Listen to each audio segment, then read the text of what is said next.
Assalamualaikum warahmatullahi wabarakatuh.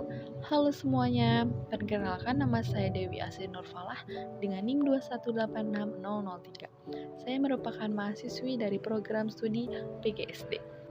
Di sini saya akan menjelaskan mengenai bimbingan dan konseling. Menurut Menteri Pendidikan dan Kebudayaan, bimbingan dan konseling merupakan suatu upaya sistematis, logis, objektif, dan juga berkelanjutan serta terprogram yang dilakukan oleh para konselor dan konseling. Nah, teman-teman, dalam proses bimbingan dan konseling terdapat keterampilan konseling. Yang pertama yaitu attending verbal dan non-verbal. Dan kedua yaitu keterampilan listening atau keterampilan mendengarkan. Yang ketiga yaitu keterampilan mengarahkan konseling. Lalu selanjutnya terdapat tahapan konseling. Yang pertama yaitu ada tahap pengenalan, kedua tahap pemahaman, dan ketiga yaitu tahap perubahan. Nah, teman-teman, di sini saya mengambil salah satu cerita dari teman saya yaitu Gina Khairunisa dengan umur 19 tahun. Gina merupakan mahasiswi semester 1 di salah satu kampus di Kota Purwakarta. Ia memiliki permasalahan diri yaitu mengenai kurangnya percaya diri ketika tampil di dalam kelas dan menjawab pertanyaan dari dosen. Mari kita simak bersama-sama sesi konseling bersama Gina Khairunisa. Assalamualaikum, selamat sore. Waalaikumsalam, selamat sore juga. Halo adik, mari silakan duduk dulu. Iya.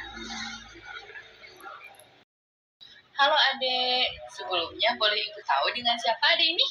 Saya Gina Khairunisa, umur saya 19 tahun. Saya mahasiswi baru semester 1. Oh begitu. Kalau boleh ibu tahu, kampusnya di mana? Di salah satu kampus di kota ini.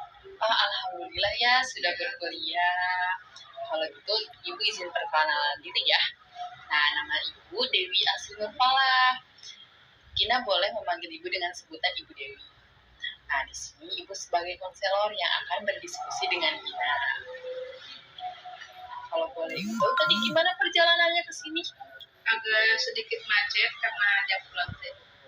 Iya ya, memang sore-sore seperti ini tuh jam-jam pulang kerja pasti macet sekali ya di jalan-jalan raya seperti itu. Maksud kedatangan Gina ke sini pasti ada sesuatu yang Gina alami ya. Kalau boleh ibu tahu, apakah kabar Gina baik-baik saja? Saya baik-baik saja, Bu. Namun nampaknya muka Gina terlihat murung. Apakah ada sesuatu perasaan yang mengganggu Gina sehingga Gina datang menemui ibu? Iya, Bu. Sebenarnya saya ingin bercerita dengan Ibu. Oh iya, silahkan. Gina boleh bercerita dengan ibu sehingga kita dapat berdiskusi bersama ya. Namun sebelum itu ada yang ingin ibu konfirmasi terlebih dahulu. Apakah kedatangan Gina kemari atas kemauan Gina sendiri?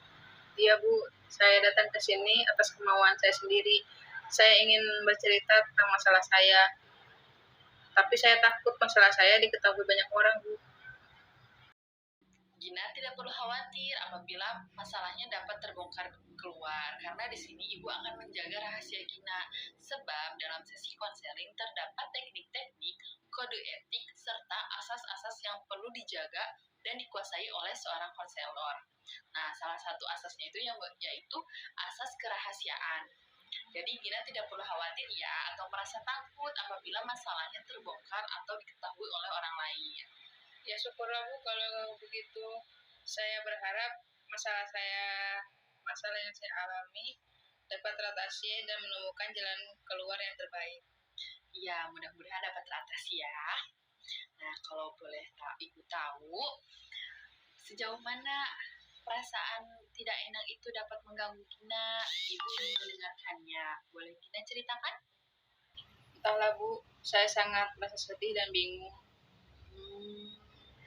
Ibu dapat merasakan apa yang kamu rasakan. Namun, apakah perasaan tidak enak itu yang mengganggu Gina dapat kita bicarakan? Ya, Bu, saya pikir juga begitu. Bisakah Gina menjelaskannya? Di sini Gina bebas bercerita apa yang Gina rasakan dengan leluasa dan perasaan yang tenang. Ya, Bu, saya akan menceritakannya. Ini, Bu,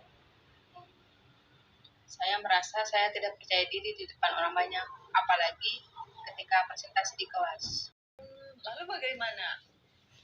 Setiap saya tampil di kelas, saya selalu merasa gugup dan bingung harus berkata apa. Oh seperti rasanya tiba-tiba bibir saya menjadi kaku.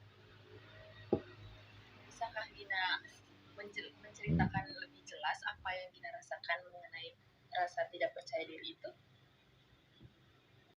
Saya gemetar ketika tampil di kelas, Bu. Saya juga merasa tidak percaya diri saat akan menjawab pertanyaan dari dosen. Padahal saya hanya menjawabnya di tempat duduk. Akan tetapi saya tetap merasa gugup dan gemetar.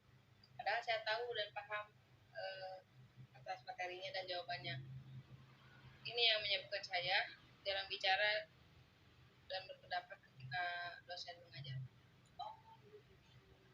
Jadi Gina merasa bahwa Gina selalu gugup dan kaku jika berada di depan kelas ataupun bahkan ketika duduk di tempat menjawab pertanyaan dosen, dan itu membuat nilai-nilai Gina turun. Selanjutnya, apa yang Gina lakukan ketika Gina merasa tidak percaya diri di dalam kelas? Saya hanya diam saja, Bu, daripada saya malu di depan teman-teman karena saya gugup dan gemetar. Apakah dengan cara demikian Gina merasa nyaman ketika di dalam kelas? Tidak, Bu. Tapi saya terus berpikir.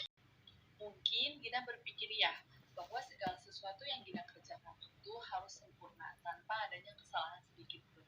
Apakah benar demikian? Iya, Bu, saya orangnya memang seperti itu. Segala sesuatu yang saya kerjakan harus sempurna. Walaupun itu tidak mungkin. Mungkin ini juga yang menyebabkan saya seperti ini. Kalau begitu, tentang masalah kamu, bagaimana cara Gina agar dapat presentasi dan tampil di depan kelas dengan percaya diri tanpa gugup? Ya, Bu. Dan saya bingung harus bagaimana. Setiap hari saya berpikir dan berusaha bagaimana caranya agar saya bisa tampil dan percaya diri di depan kelas. Ya, bagus sekali. Gina sudah memahami masalah apa yang sedang Gina lewati, yaitu bagaimana caranya presentasi dengan percaya diri dan tidak gugup saat menjawab pertanyaan dosen. Ya, Bu, saya sangat ingin sekali bisa tampil percaya diri di kelas. Tapi rasanya sulit sekali. Keinginan Gina itu sangat bagus. Saya sangat senang sekali mendengarnya. Namun, bolehkah Ibu tahu apakah Gina memiliki cara-cara tersendiri untuk menghadapi masalah Gina ini, yaitu untuk percaya diri saat presentasi dan tidak gugup saat menjawab pertanyaan dosen? Saya masih bingung, Bu. Memangnya apa yang membuat Gina merasa bingung? Saya takut jika nanti salah menjawab pertanyaan dari dosen atau presentasi, takutnya nanti saya ditertawakan oleh teman-teman. Apakah Gina sudah berusaha yang terbaik? Rasanya belum, Bu. Nah, jika mencobanya saja belum, bagaimana Gina dapat berpikiran negatif seperti itu? Nah, itu yang saya tidak mengerti, Bu. Tapi saya selalu berusaha untuk melakukan yang terbaik agar saya bisa percaya diri presentasi dan bisa menjawab pertanyaan dosen. Begitu. Lalu sampai saat ini usaha apa yang sedang Gina usahakan untuk percaya diri tersebut? Saya banyak belajar dan membaca buku, juga kadang-kadang saya melihat YouTube agar bisa lebih percaya diri. Wah, bagus sekali. Lalu setelah berusaha tersebut yang membaca, belajar, dan menonton YouTube, kira-kira rencana kedepannya seperti apa sebagai tindakan atau pegangan tindakan selanjutnya? Pertama, saya akan berlatih dan belajar dulu tentang materi yang akan saya tampilkan. Kedua, saya akan berpenampilan rapi sehingga saya lebih merasa percaya diri ketika tampil. Dan yang ketiga, saya akan berdoa dulu sebelum tampil agar merasa lebih tenang. Mungkin cara itu yang akan saya lakukan. Wow, bagus sekali ya tindakan-tindakan Gina yang akan Gina ambil selanjutnya. Terima kasih, Bu. Iya. Nah, lalu sekarang bagaimana perasaan Gina setelah kita berdiskusi tadi? Lalu apakah Gina memiliki kesimpulan tersendiri? Saya merasa lebih lega dan tenang setelah melakukan konseling ini. Kecemasan dan ketakutan yang saya alami mulai menurun. Saya juga tahu langkah-langkah apa yang harus saya lakukan untuk mengatasi percaya diri ini. Setelah melakukan sesi konseling kita berdua, kita berdiskusi.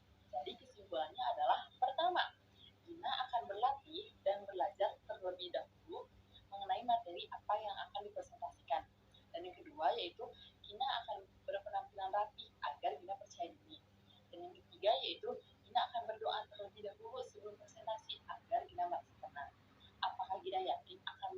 hal tersebut? Ya Bu, saya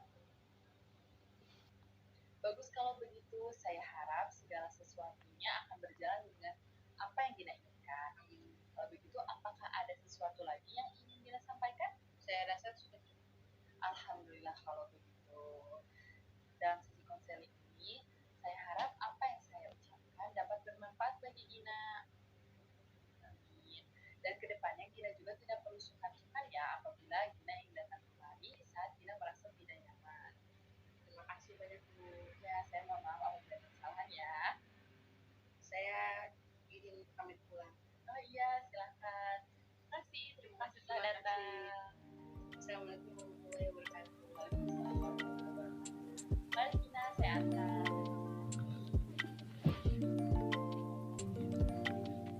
Itu merupakan salah satu dari contoh konseling individu, di mana permasalahannya mengenai kepercayaan diri. Kepercayaan diri merupakan sifat yang dimiliki oleh seseorang dengan rasa percaya dan yakin terhadap kemampuan yang di dalam dirinya, sehingga semua rencana dalam hidup bisa direncanakan dengan baik. Dengan demikian, rasa percaya diri yang dimiliki oleh setiap orang mempunyai manfaat, yaitu supaya bisa menjalani kehidupan dengan penuh keyakinan. Kehidupan yang penuh dengan keyakinan akan dipenuhi juga dengan hal-hal yang positif dalam menjalani kehidupan sehari-hari. Baik semuanya, terima kasih atas perhatiannya. Wassalamualaikum warahmatullahi wabarakatuh.